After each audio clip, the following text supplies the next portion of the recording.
આપણી સંકલ્પ ન્યૂઝ ચેનલને સબસ્ક્રાઇબ અને લાઇક કરો, બેલ આઇકન દબાવો જેથી આવનાર ન્યૂઝ અપડેટ્સની નોટિફિકેશન આપના મોબાઈલ પર સૌથી પહેલા પહોંચે.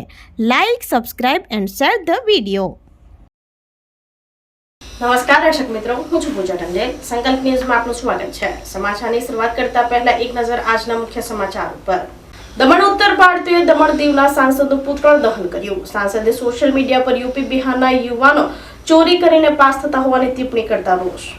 સંઘ પ્રદેશ દમણ દીવના અપક્ષ સાંસદ ઉમેશ પટેલ દ્વારા હાલમાં જ ફેસબુક થકી કરેલા એક લાઈવમાં સંઘ પ્રદેશના આઈએએસ, આઈપીએસ અને દાનિશ અધિકારીઓને સંબોધીને કહ્યું હતું કે શું તેઓ સાચે ભણીને અધિકારીનું પદ મેળવ્યું છે કે પછી યુપી બિહારમાં જે રીતે ચોરી કરીને પાસ થાય છે તે રીતે બન્યા છો. તેઓ સવાલ ઉભો કરી ટિપ્પણી કરી હતી. આ ટિપ્પણી બાદ પ્રદેશમાં વસવાટ કરતા ઉત્તર ભારતીયોમાં રોષ વ્યાપી જોવા પામ્યો હતો. સાંસદ વિરુદ્ધ રોષ વ્યક્ત કરી નમોપત સહિત રીંગણવાડા વિસ્તારમાં સાંસદના પુતળાનું દહન કરી સાંસદ તેમણે કરેલી ટિપ્પણી અંગે માફી માંગે તેવી માંગ કરી હતી. આ મામલે સાંસદ ઉમેશ પટેલે તેમના દ્વારા ઉચ્ચારાયેલા વાક્યથી જેમનું પણ દિલ દુભાયું હોય એમની સોશિયલ મીડિયામાં વિડીયો મારફતે માફી માંગી હતી. સાથે ભાજપ પર તેમનો અગાઉનો વિડીયો મોર્ફ કરીને વાતોને ટ્વિસ્ટ કર્યો હોવાનો આરોપ લગાવ્યો છે.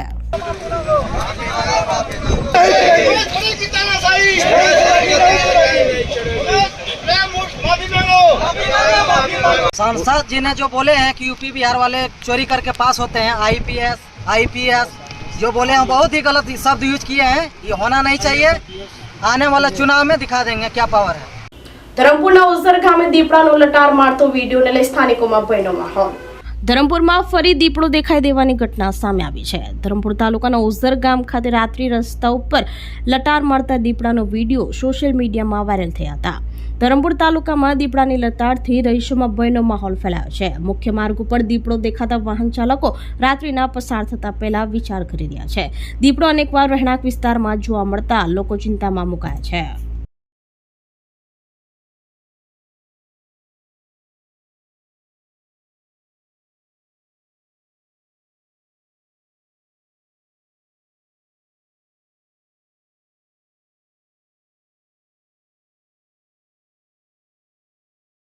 પાડીના રોયણામાં ઐતિહાસિક ખેડ સત્યાગ્રહથી 14 એકર જમીન ગરીબ ખેડૂતોને પાછી મળી હોવાનું જણાવતા ધારાસભ્ય જીતુભાઈ ચૌધરી. પાડીના અન્નાલામાં કોંગ્રેસ અને રોયણામાં કિસાન ખેડ સત્યાગ્રહ રેલીમાં ભાજપ કોંગ્રેસ વચ્ચે શક્તિ પ્રદર્શન. પારડી તાલુકાના અન્નાલા ગામમાં કોંગ્રેસ અને રોહિણામાં ભાજપના નેતા દ્વારા કિસાન ખેડ સત્યાગ્રહ રેલીમાં ભાજપ કોંગ્રેસ વચ્ચે શક્તિ પ્રદર્શન જોવા મળ્યું હતું. પારડી તાલુકાના રોયણા ગામના આશ્રમશાળા ખાતે પારડી વિભાગ કિસાન પંચાયત દ્વારા ઐતિહાસિક ખેડ સત્યાગ્રહ કિસાન મુક્તિ દિવસની જીતુભાઈ ચૌધરીની ઉપસ્થિતિમાં ઉજવણી કરવામાં આવી હતી. કપરાડા ધારાસભ્ય જીતુભાઈ ચૌધરીએ જણાવ્યું હતું કે અંગ્રેજોના જુલ્મો તથા ખેડ સત્યાગ્રહના યોગદાન યાદ અપાવી હતી. વધુમાં તેમણે જણાવ્યું કે અહિંસક આંદોલનના કારણે ગરીબો તથા આદિવાસી સમાજને મળી હતી, જેના કારણે આજે આ વિસ્તારમાં શિક્ષણ અને વિકાસ શક્ય બન્યો છે. તેમણે 1 સપ્ટેમ્બરે ખેડ સત્યાગ્રહના પ્રણેતા ઉત્તમભાઈ પટેલ અને ઈશ્વરભાઈ દેસાઈ આદિવાસી વીર બિરસા મુંડાની પ્રતિમાનું અનાવરણ કરવાની જાહેરાત પણ કરી હતી. પારડીના રોયણામાં ઐતિહાસિક ખેડ સત્યાગ્રહથી 14 એકર જમીન ગરીબ ખેડૂતોને પાછી મળી હોવાનું જીતુભાઈ ચૌધરીએ જણાવ્યું હતું. આ કાર્યક્રમમાં ખેડૂતો તેમજ ભાજપના અગ્રણીઓ ઉપસ્થિત રહ્યા હતા અને કાર્યક્રમનું સંચાલન જગદીશ પટેલ અને રતિલાલ પટેલે કર્યું હતું. આજે કિસાન મુક્તિ દિન તરીકે આપણે ઉજવણી ઉજવી રહ્યા છે. આજે 73મો મુક્તિ દિવસની આપણે ઉજવણી રોહિણા આશ્રમ ખાતે કરી રહ્યા છે. આજે વર્ષો પહેલાં તો ખુલ્લામાં અમે લગભગ મિનિમમ 50 થી 60 વર્ષ સુધી ખુલ્લામાં જ અમે કિસાન મુક્તિ દિન તરીકે ખેડ સત્યાગ્રહની રેલી ઉજવી રહ્યા છે. પણ અત્યારનો સમય અને સંજોગના હિસાબે આપણે હોલમાં કરી રહ્યા છે. પરંતુ આજે પરિસ્થિતિ એ હતી કે જે તે સમયે દેશ આઝાદ થયો ત્યારે જે લોકો પાસે, જમીનદારો પાસે અસંખ્ય જમીન હતી, ખેડૂતો પાસે જમીન હતી. એ જમીન ખેડે તેની જમીનનું એક સૂત્ર આપીને, ખેડે તેની જમીનનું સૂત્ર આપીને સ્વર્ગસ્થ ઈશ્વરભાઈ, સ્વર્ગસ્થ ઉત્તમભાઈના 2 જણના આગેવાનીમાં સમગ્ર આખો વલસાડ જિલ્લો, જૂનો વલસાડ જિલ્લો બધા જ આ ચળવળોમાં ભેગા થઈને દરેક ગામના એક આગેવાનો બધા જ ભેગા થઈને આ લડત લડ્યા અને 14,000 એકર જેટલી જમીન આપી તેને મુક્તિ દિન તરીકે આજે આપણે ઉજવી રહ્યા છીએ. સંખ્યાની વાત કરીએ તો આજે દેશ આઝાદ થઈ ગયો ને આજે 75 આપણે 1947 થી તો 79 વર્ષ થઈ ગયા. લોકોને આઝાદી કેવી રીતે મળેલી તે જ ખબર નથી. તો જે આજની પેઢી છે એને 1953માં શું લડત આપી, કેવી મહેનત કરી, શું પરિસ્થિતિ હતી, અંગ્રેજોનો શું ત્રાસ હતો, રાજા રજવાડાનો શું ત્રાસ હતો એ ખબર નથી. અત્યારનું નવું જનરેશન છે એને તો બધું સીધું ને સીધું મળી ગયું એટલે એમને ખ્યાલ નથી આવતો. એ વાસ્તવિકતા જે વાંચે સમજે તો એમને ખબર પડે એટલે સંખ્યા ઓછી થાય. પીએમ મોદીની માતા વિરુદ્ધ ટિપ્પણીને લઈ દમણ સેલવાસ ભાજપ દ્વારા કોંગ્રેસના રાહુલ ગાંધીનું પુતળા દહન કરી વિરોધ કર્યો. દમણ અને સેલવાસમાં ભાજપે કોંગ્રેસ વિરુદ્ધ રેલી કાઢી કોંગ્રેસ નેતા રાહુલ ગાંધીના પુતળા દહન કરી વિરોધ દર્શાવ્યો હતો. બિહારમાં કોંગ્રેસ દ્વારા આયોજિત કાર્યક્રમમાં પીએમ મોદીની માતા વિરુદ્ધ વાંધાજનક શબ્દો ઉચ્ચારવા સામે દેશભરમાં રોષ વ્યાપી ગયો છે. ત્યારે ભાજપ દાદરા નગર હવેલી અને દમણ દીવ પ્રદેશ દ્વારા દમણ શહેરમાં એક વિરોધ રેલી કાઢવામાં આવી હતી.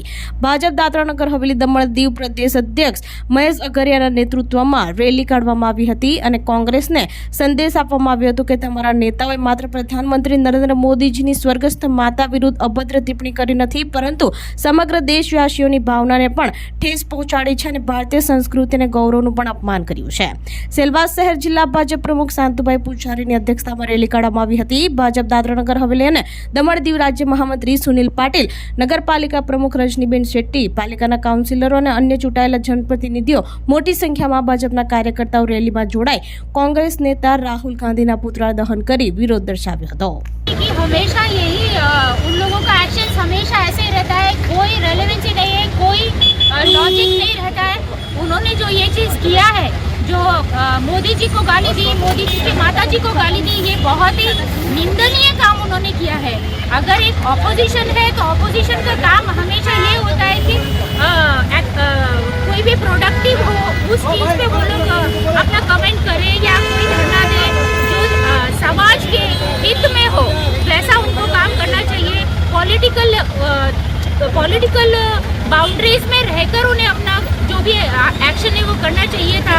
इस तरह का फैमिली पे अटैक बहुत ही निंदनीय है और ये हम लोग कभी भी बर्दाश्त नहीं करेंगे.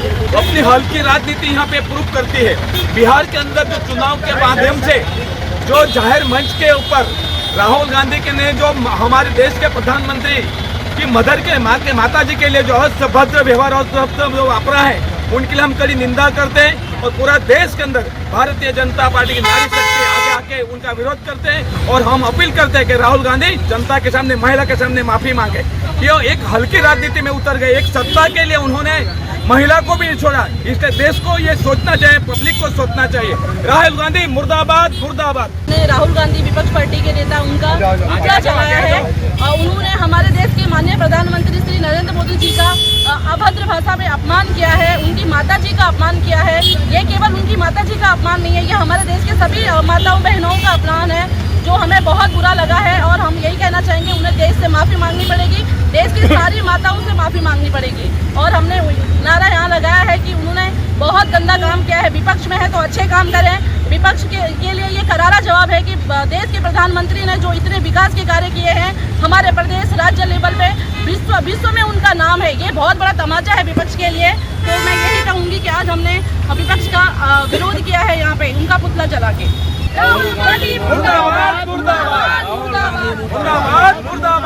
વાપીમાં ઓપરેશન સિંદૂર થીમ સાથે શ્રીજીની ઝલક. ગણેશ ઉત્સવમાં મહાપ્રસાદનો ભક્તોએ લાભ લીધો. વાપીમાં વિવિધ મંડળોના ભક્તો દ્વારા ગણેશજીની પ્રતિમાની વિધિવત સ્થાપના કરવામાં આવી હતી. વાપી કોડીવાર બોરડી ફળિયા સ્થિત નવયુવક મિત્ર મંડળ દ્વારા ઓપરેશન સિંદૂર થીમ સાથે શ્રીજીની પ્રતિમા સ્થાપિત કરવામાં આવી હતી. ઈશ્વરભાઈ પટેલના જણાવ્યા મુજબ મંડળ દ્વારા છેલ્લા 35 વર્ષથી શ્રીજીની પ્રતિમા સ્થાપિત કરવામાં આવે છે અને ભક્તિભાવપૂર્વક પૂજા અર્ચના કરવામાં આવે છે. ઉર્જા મંત્રી કનુભાઈ દેસાઈ સહિતનાઓ ગણેશ મહોત્સવની ઉજવણી પ્રસંગે હાજરી આપી ઓપરેશન સિંદૂરની થીમ નિહાળી હતી. નવયુવક મિત્ર મંડળ દ્વારા મહાપ્રસાદનું આયોજન કરવામાં આવ્યું હતું. આ ઉપરાંત વાપી ટેલિફોન એક્સચેન્જ રોડ સ્થિત શ્રી સાંઈ યુવા મિત્ર મંડળ દ્વારા શ્રીજીની પ્રતિમા 9 દિવસ સુધી સ્થાપિત કરવામાં આવી છે. અવિનાશ પટેલના જણાવ્યા મુજબ શ્રી સાંઈ યુવા મિત્ર મંડળના આ 16મું વર્ષ છે. મંડળ દ્વારા ભક્તજનો માટે મહાપ્રસાદનું આયોજન કરવામાં આવ્યું હતું, જેમાં મોટી સંખ્યામાં ભક્તજનોએ મહાપ્રસાદનો લાભ લીધો હતો.